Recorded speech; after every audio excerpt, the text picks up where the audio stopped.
Take three of the funniest sketch com actors of the 70s and 80s, throw in one of the biggest directors of the 80s, and top it off with the producer of the most important property of television comedy. Well, if we learned anything during our time on this show, it's that 1 + 1 + 1 doesn't always equal success. We're also not that good at math. What we are good at, though, is finding out if Three Amigos is not that bad.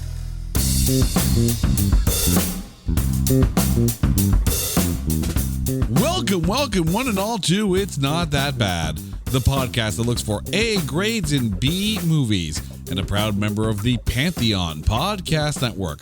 Hello to all of our listeners in Los Angeles, California, and around the world. How are you guys doing? I find it fitting that I said hello to all of our listeners in Los Angeles, California, because this film that we're about to talk about starts set in Hollywood.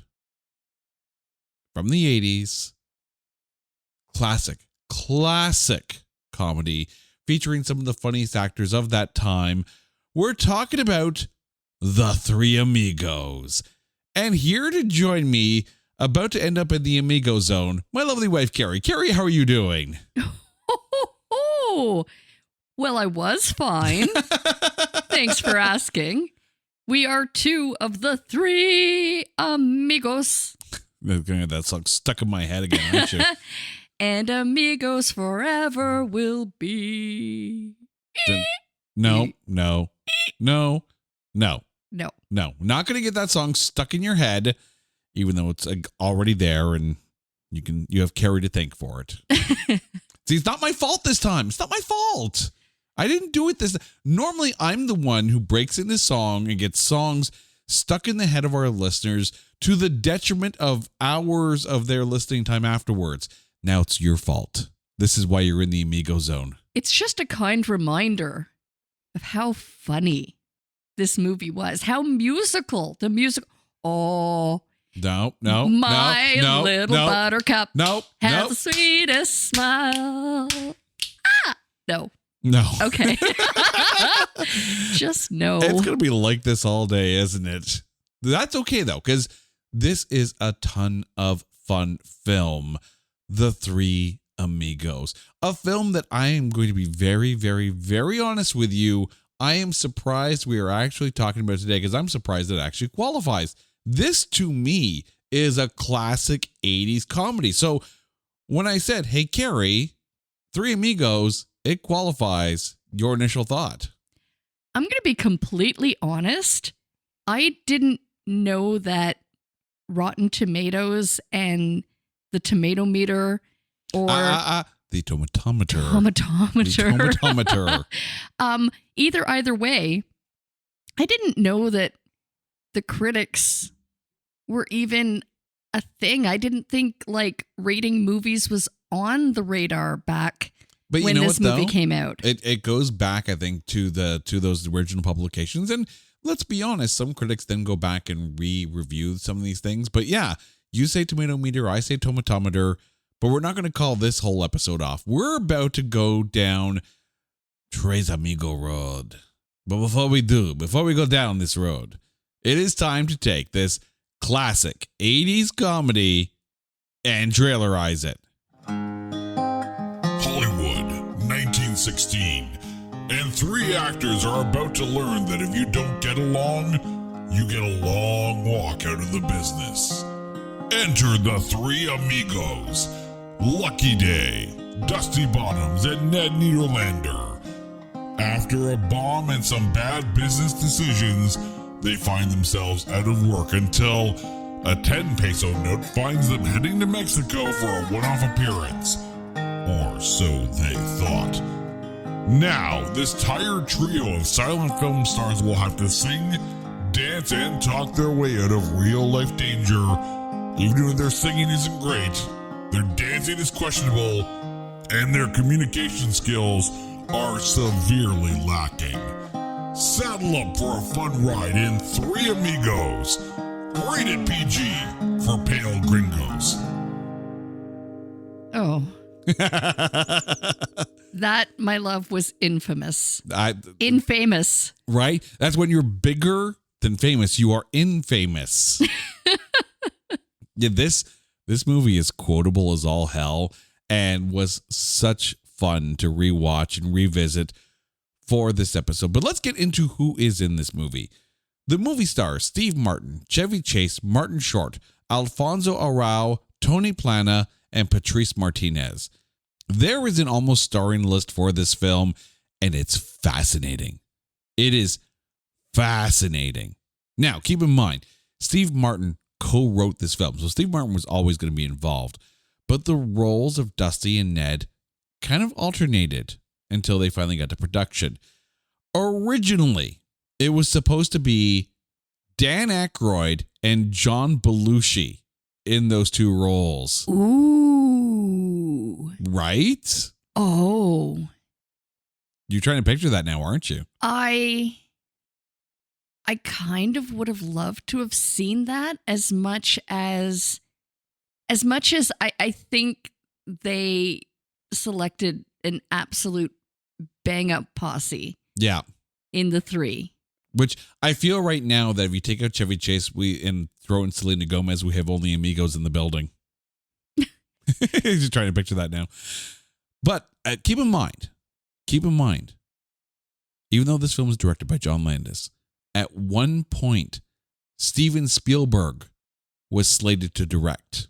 He eventually went on and did E.T., but when Spielberg was set to direct this, he wanted the roles of Dusty and Ned to be played by Bill Murray and Robin Williams. Ooh. Yeah, you're trying to picture that trio there. That, you know what? I think all three versions of the Three Amigos would be fantastic. But it gets even better. So the role of Ned Niederlander eventually went to Martin Short. Prior to it going to Martin Short was actually suggested by someone who was considered for that role, that being John Candy. Ooh. You know what? Now that you've said that, I can't follow it up with my reason for going with Martin Short is there is one particular dance move that he ends with, and it's very much in line with his Saturday Night Live. Yeah. You know, the nerdy, like he's got the If I pants do up. say so myself. He's got the pants up to his like suspenders and pants hiked up. And he does this like tippy toe, almost like an S shape. Of which he recreates that dance in this film. So yes. Exactly. So I was just going to say I can't picture any other actor but Martin Short.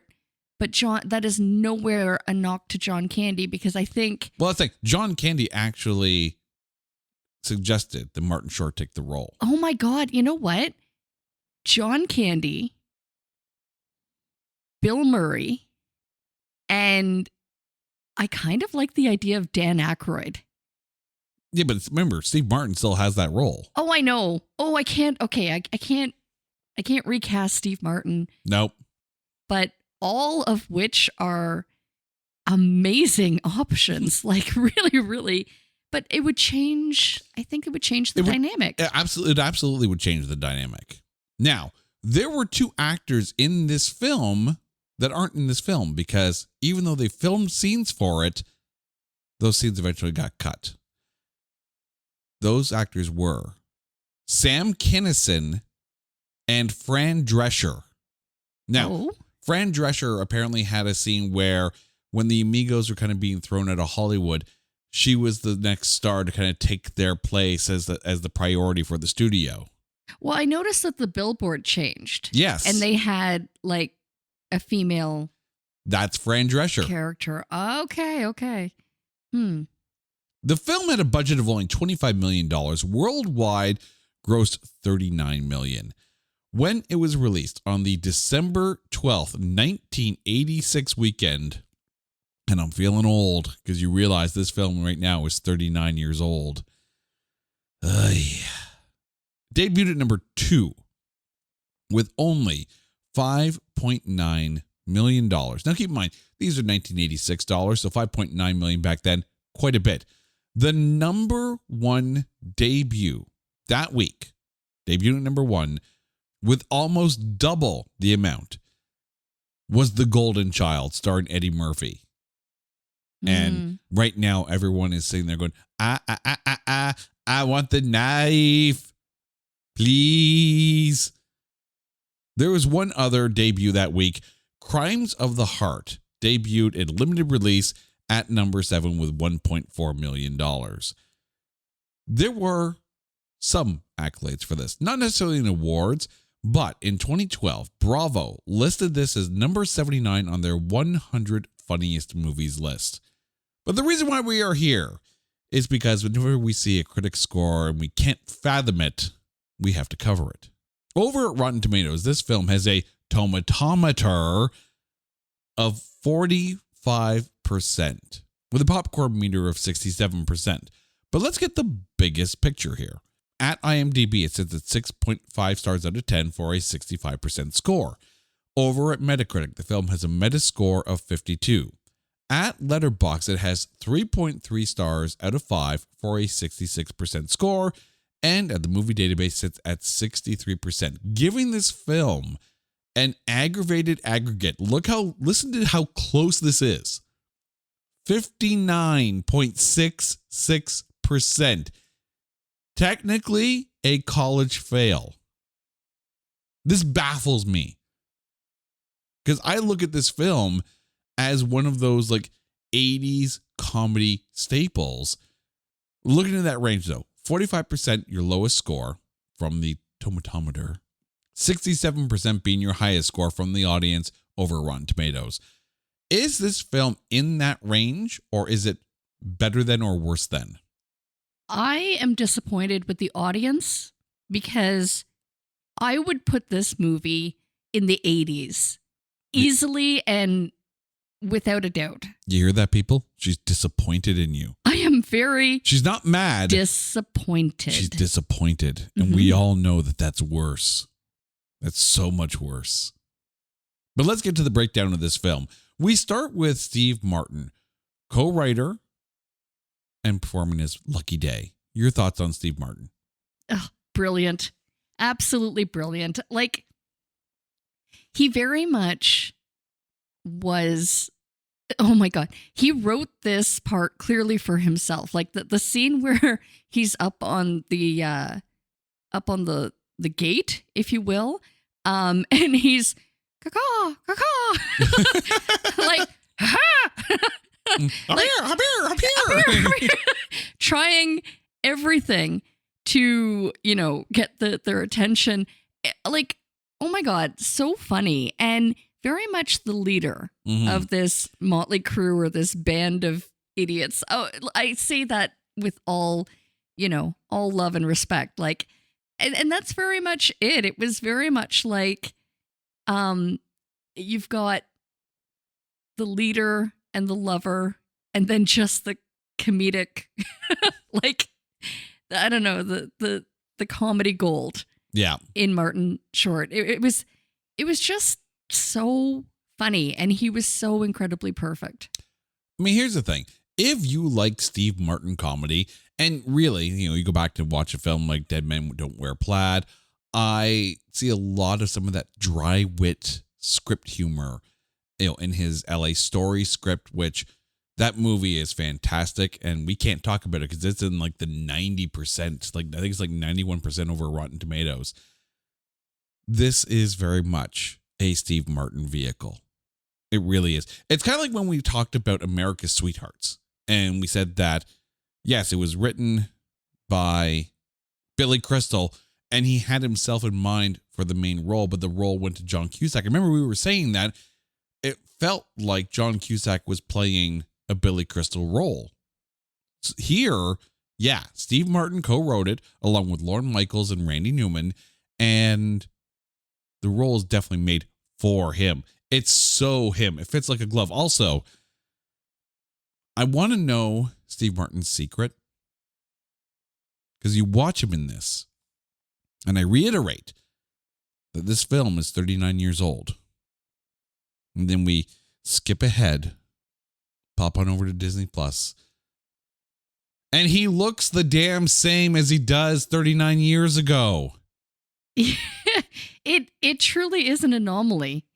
Now, he's not aging. I don't know what's worse is that close to 40 years ago, he looked like he does today. Like, that's either a knock on his youth or an incredible nod to his preservation. Like, what is the Hollywood secret? Like, really? I don't know. Like, clearly Paul Rudd drinks from the same fountain of youth that Steve Martin does. Tom Cruise? Yeah, okay, but Tom Cruise has definitely aged. If you go back and watch some of those earlier films, Paul Rudd looks younger than he did. Steve Martin looks exactly the same. I don't know what they do. I'm pretty darn skippy they are aliens. They're androids. Well, and that's in a loving Steve respect, Martin Tron 2000. You could say the same about Betty White. Mm. Betty White looked the same in the Golden Girls as she did right up to the end. Right exactly. up to the end. And the wit never changed. Yeah. Oh, love and mad respect. Yeah, Betty White didn't pass away. The batteries just ran out. That's how much of an Energizer buddy she was. Total energy. Same thing with Steve Martin. Freaking Energizer bunny. I think the key thing, though, is this. Despite the opening scene where Lucky is trying to not weasel more money, but basically demand more money out of the studio, and it definitely goes south, Lucky's not a bad guy. None of them are really bad guys. Clueless a little bit, maybe. A little too, I don't want to say confident, but a little too, and not even really full of themselves, just delusional. These are Hollywood stars who think that they can do anything, they deserve everything, until they run up against the wall that is the studio. And even then they're like, oh yeah, no. This is going to be great. This is going to be good. And completely oblivious to reality. But isn't that the perfect picturesque of an actor? Yeah. An actor's mindset? Like, this is like, they are so used to probably a lifestyle of people catering and pandering to their every whim that just becomes a part of who they are. And it's not a bad thing. It's just that they become used to it. The whole I loved the irony of the whole, like, definition of infamous. Yeah. They are so famous that they are infamous. Like, and again, just that naivety, that cluelessness, but it's funny. Yeah. It makes it funny. They think they're the most important thing to the studio ever, and yet they find themselves completely disposable when it comes to the studio. And I'm glad that we didn't delve into like some kind of, I don't want to say moral crisis, but like existential crisis that this puts into them. They're just like, oh, well, we got this letter. We're going to go do this show. It's going to be all good. We're going to get 100,000 pesos in 1916. That's perfectly fine.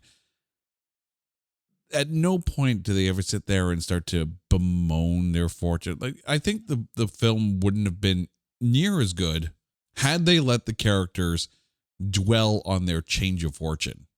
No, but they were quite self-aware. I mean, there was one Were they? line. There was one line when they were in Mexico, and they basically said, well, we don't have anything to go back to, so we might as well fight. Yeah. Well, that's Ned Niederlander, as played by Martin Short. Your thoughts on him? Oh my God. Love. Like, he is just so funny. He is one of those actors that I would love to just sit and chat with, because I have a feeling I would be in freaking stitches and tears the entire conversation. He's just so funny and seems so incredibly humbly down to earth. And the same thing with Steve Martin. Chevy Chase, I would love to get to know, because I've kind of, interesting that you mention Only Murderers in the Building. Yeah. And why Chevy has not made an appearance, because that would just make sense and be really funny. There's a lot of speculation, and I'm not going to say, yes or no. I don't know personally. Hey, we are two Canadian idiots in our basement with microphones dangerous as we are. Yes. Right. Like totally at the mercy of what we read on the internet. But you know what? I will put it out there. I would love to see, even if it's an SNL sketch, I want to see the reconnection 40 years later. Guys, you got 1 year to get on this. I want to see the reunion of the Three Amigos. It's funny you mentioned that. So apparently, and I can't remember which publication approached Steve Martin about it, but they were like, on the 25th anniversary of the film, they went to Steve Martin. They're like, do you want to do something with like Martin Short and Chevy Chase to, celebrate the 25th anniversary? And Steve Martin's like, why? Because he doesn't understand, or at least didn't understand at the time, that Three Amigos, I don't want to say it's a cult classic, but it's definitely it has found love from the future audience that has gone back and watched some of those films. And it's held in almost like warm regard. Not necessarily fond regard, but definitely warm regards. Because like it's kind of a fun. I look at this film and I think about anytime you're watching like afternoon, like TBS type television, like this is the kind of film that they would play like back to back with like maybe like The Breakfast Club or something like that. Like that kind of weekend afternoon movie that you'd get on, commercial television. Can I just say that this would be a perfect example of an SNL sketch turned into a movie? Because a lot of the time, I find myself saying, okay, that's a sketch that went way too long and they made it a movie. Mm-hmm. I'm not going to start name dropping, but I mean, here we are, anything with Adam Sandler. No, I'm kidding. I love Sandler. I know you love Sandler. But this, whether it be a short sketch com or whether it be a 2-hour movie, it is just so enjoyable to watch. And it's because it's tip of the sombrero to all three actors. But the thing is, I don't think this was originally an SNL sketch. Unlike something like the Blues Brothers, which was an SNL sketch and then they made a movie out of it. No, I know. But what I'm saying is even if it came back to honor that on SNL, as like a sketch com. This would have been like one of those like anniversary reunion type things where they had the three of them put together and they do something with the Three Amigos. That could be interesting. But getting back to Martin Short here, when you take a look at the characters who were, or at least the actors who were in the running to play Ned, Robin Williams, John Candy, John Belushi, all of them, comedy greats, like comedy icons. Sadly, all three of them no longer with us, but the biggest names in comedy at the time. And yet I don't think any of them could have held a torch to what Martin Short did with this role. Keep it in mind, they portray Ned as like the younger of the three, but yet someone who has still spent probably their entire childhood growing up in front of the cameras because of all these, little references to movies that he's done before, like Little Nettie Goes to War or something like that, right? But yet he's the most optimistic of the three. Now, you mentioned that Lucky was kind of like the leader, and yes, kind of was. But when it comes to the moral leader of the group, that's Ned. I completely agree. And you know what? Like, Martin Short could have gone way off the rails with the comedy. He could have totally been the clown of the three of them, right? Mm-hmm. But he didn't. He knew when to bring it. The musical numbers, absolutely brilliant. But he was also very much the introspective one. And kind of almost like he knew when to dial it back and was almost like a silent force in the three of them. Yeah. Robin Williams would have been like completely scene stealing and probably in that very 80s manic Robin Williams kind of way. Belushi would have been loud as hell. John Candy, I think John Candy would have understood the assignment, but I think there's something about just the incredible earnestness that Martin Short brought to the role. Like just this wide-eyed wonder and peppy attitude that Ned needed for this role. Oh, exactly. Like there's people shooting at us, but you know what? It's going to be okay. We're going to get through this. Like, I love it. Chevy Chase, who played Dusty Bottoms. Your thoughts? You know, I find it so interesting that they made him kind of the love interest. Like, Ish. he was supposed to be the lover of the group, not the fighter. And it's kind of like, I don't know if it would have been funnier if they made Steve Martin in that role. See, I take a look at Dusty as kind of the uber oblivious one. Oh, definitely. Yeah. And very much the, for lack of a better term, the comedic value. Yeah.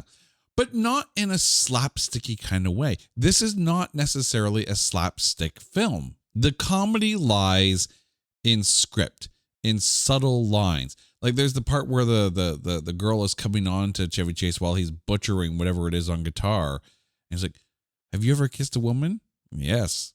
"Would you like to kiss one?" "Yes." "Would you like to kiss me?" "Yes." "What now?"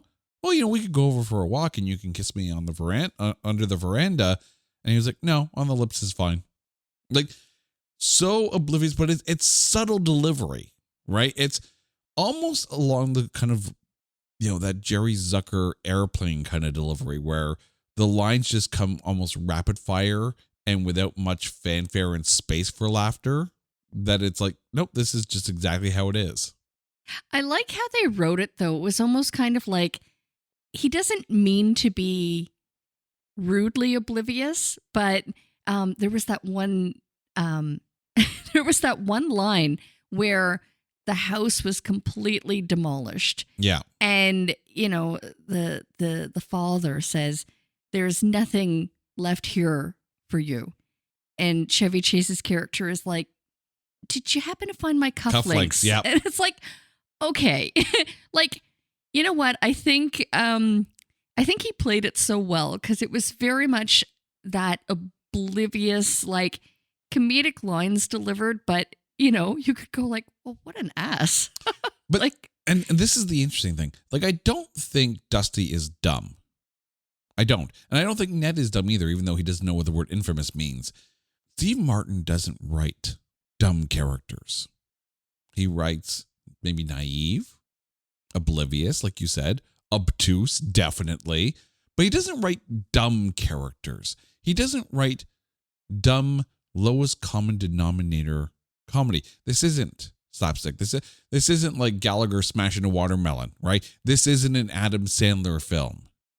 Steve Martin has a subtlety to his writing, and you have to be in the right mind space for it. And maybe that's why the critics didn't give it the score that we think it did, because you take a look at something like City Slickers, which kind of it still has that Western feel, and you get that trifecta of characters. Although City Slickers is more of a heartfelt tale at the heart of it all. Maybe critics who were looking for that kind of crazy, slapsticky kind of humor walked away going, "Well, that's not what I thought it was going to be." But they shouldn't have thought that, because if they knew anything but the way Steve Martin writes, they should have seen this coming. but this was slapstick enough. I mean, Ish, a lot yes. of the physical humor, like Martin Short hanging on to the piñata strings Yeah. and like holding there for I don't know how long while they have this like dinner and speeches, and he's hanging on there, and then he just falls at the right time. And it's like, there's a lot of physical humor to this. Oh, absolutely. I'm not trying to take away from it, but I think it's a more, this is a funny read. And maybe some of the jokes don't land in the theater, but it's definitely a funny as hell script on paper. Patrice Martinez, who played Carmen. Now, this is actually her first major film role. She actually had a small extras part in the movie Convoy starring Chris Christopherson, but this is her major cinematic starring role. Your thoughts on Carmen? She was lovely. I loved her strength, and I loved almost her wide-eyed belief that these three gentlemen, the Three Amigos, were going to come to her town and save the day. Save her community. There's a lot of beauty in belief.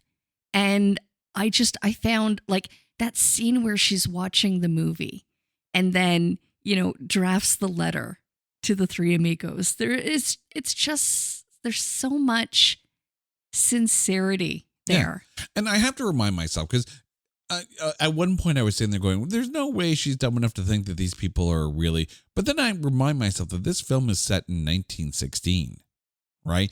And this is like a small Mexican town, right? Like you can understand why someone who's so removed from the Hollywood system, who's so removed from all of it, why they might think that this is more like not necessarily a documentary, but these are people who would be swashbuckling, debonair defenders of justice kind of thing. And yeah, you can see her like getting wrapped up in it. And much like Martin Short playing Ned, Patrice Martinez just gives us this wide-eyed wonder for Carmen, right? This wide-eyed optimistic hope that she has the answer and she's going to help save their town from El Guapo. And like at no point, much of the same way that I like the fact that the Amigos didn't sit there and bemoan their current situation, at no point did we see Carmen feel bad about bringing these Amigos in and they weren't who they thought, or they weren't who she thought they were. Because she believed in them. Yes.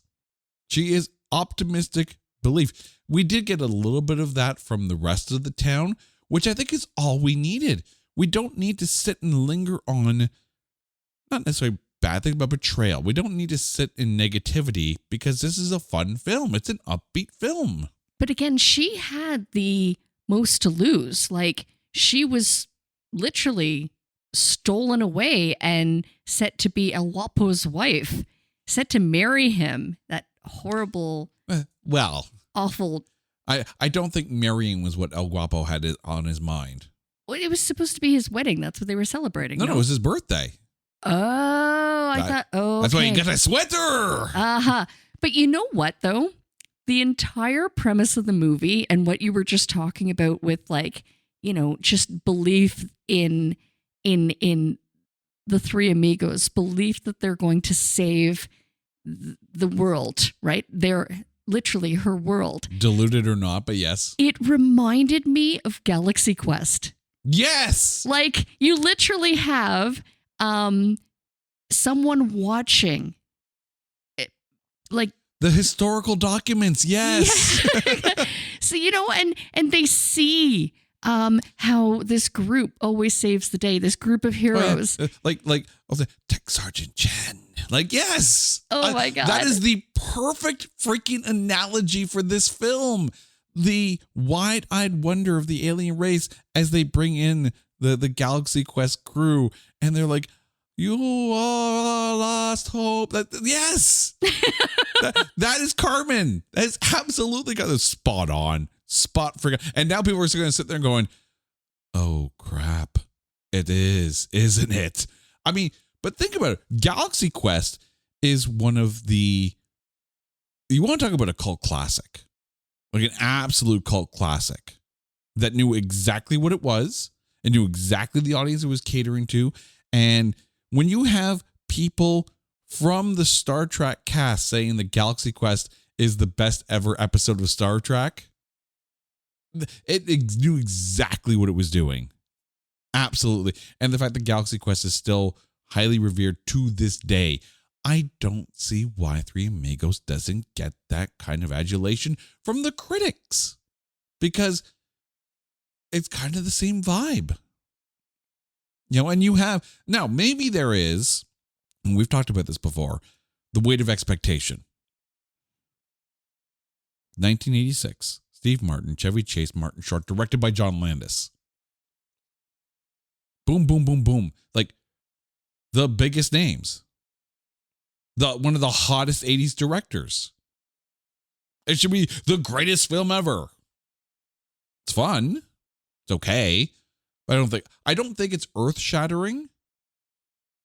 And I think that's what people were expecting with that kind of pedigree in front of and behind the camera.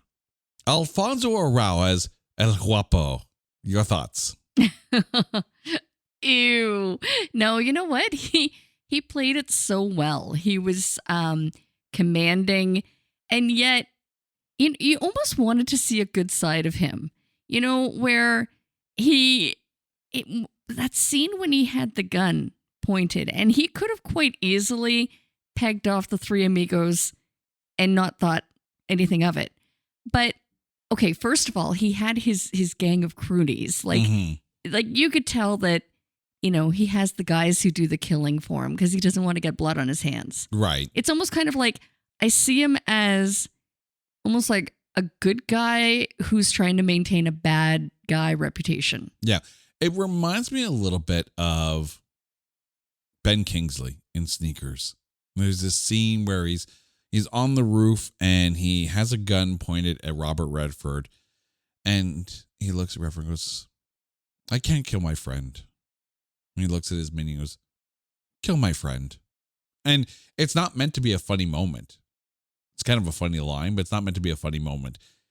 El Guapo is kind of the same way, right? He is the one in charge. He is like the gang leader. He is the head of this, I don't want to say cartel, but the head of this ruthless band of bandidos.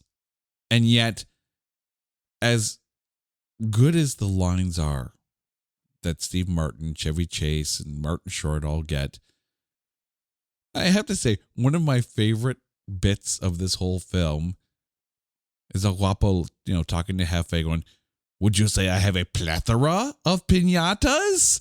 And I remember when this came out, and I would go around and say, "Would you say I have a plethora of," you know, because it was the funniest freaking part of it. And I don't know why. It's such a simple little, not even a throwaway scene, but it's just him. "Would you say I have a plethora of piñatas?"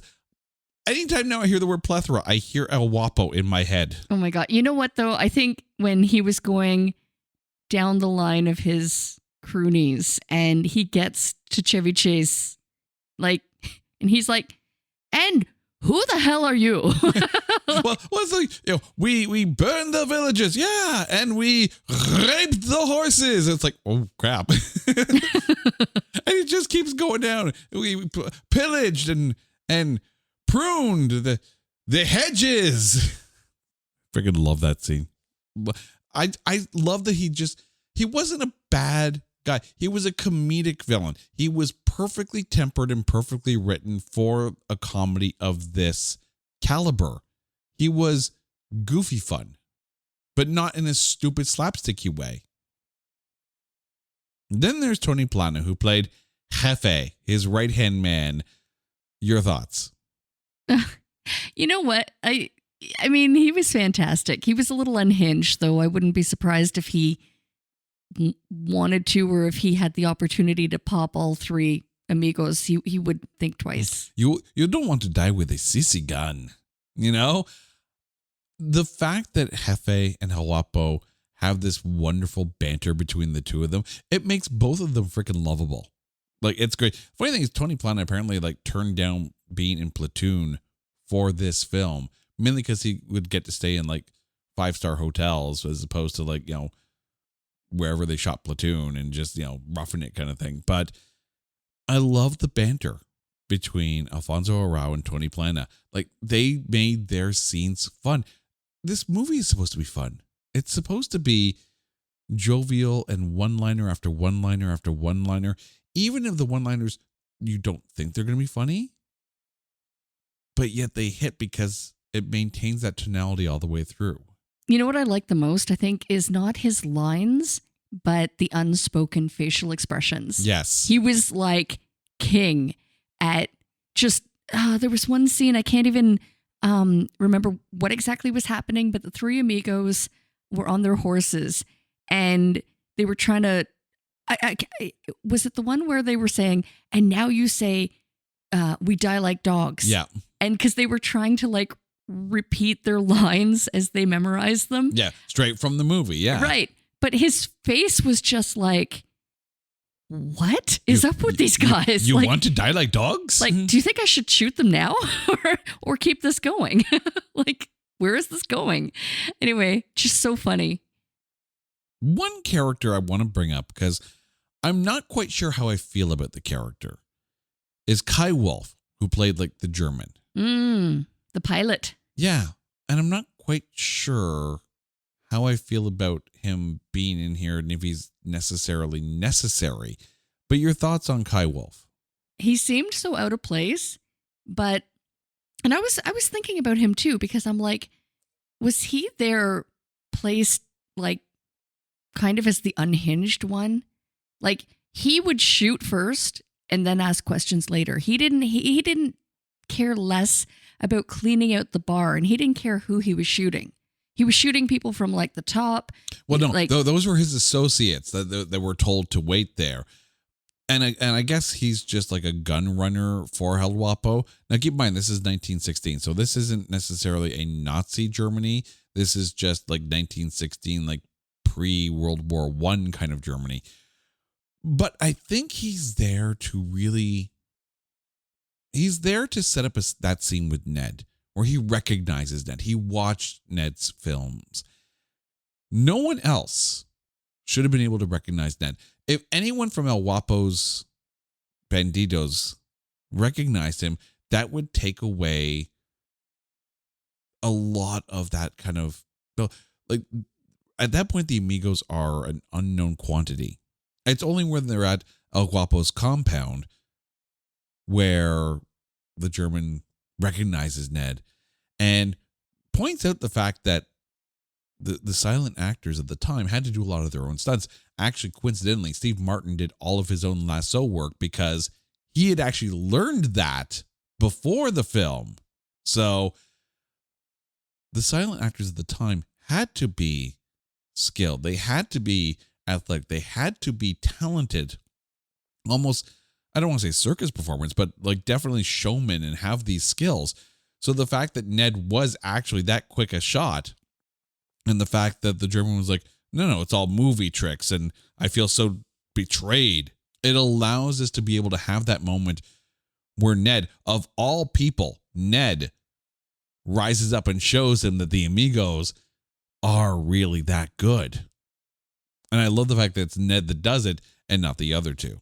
This film is 39 years old as the time of we are recording this. So I'm going to ask you, 40 years later, does this film still stand up? I loved rewatching this. I loved every minute from the first like black and white. You know how they had like the words in between. It was a silent film. It was an Amigos film. Yeah, from the beginning all the way to the end, where the three Amigos were heroes of the day. I freaking loved this movie. I watched it when I was very young and grew up watching it. Like, this is, again, a movie that I would keep coming back to, whether it was like a comfort weekend, you know, it's on playing on the TV. With commercials or not. Yeah. Like, it is, dare I say, a childhood favorite. I can see that. And the thing is, because it is family friendly.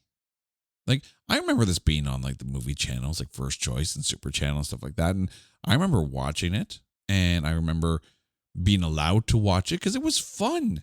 It's not potty humor. Steve Martin doesn't do potty humor. He doesn't write potty humor. These guys don't do that kind of stuff. This is silly, family, fun, accessible for everyone. And I think it does. I think it still stands. But that being said, I don't think I want to see a remake. I don't think I want to see anyone today redoing that film, even though we just did an episode on Keep Watch Pass about who we would cast in a hypothetical.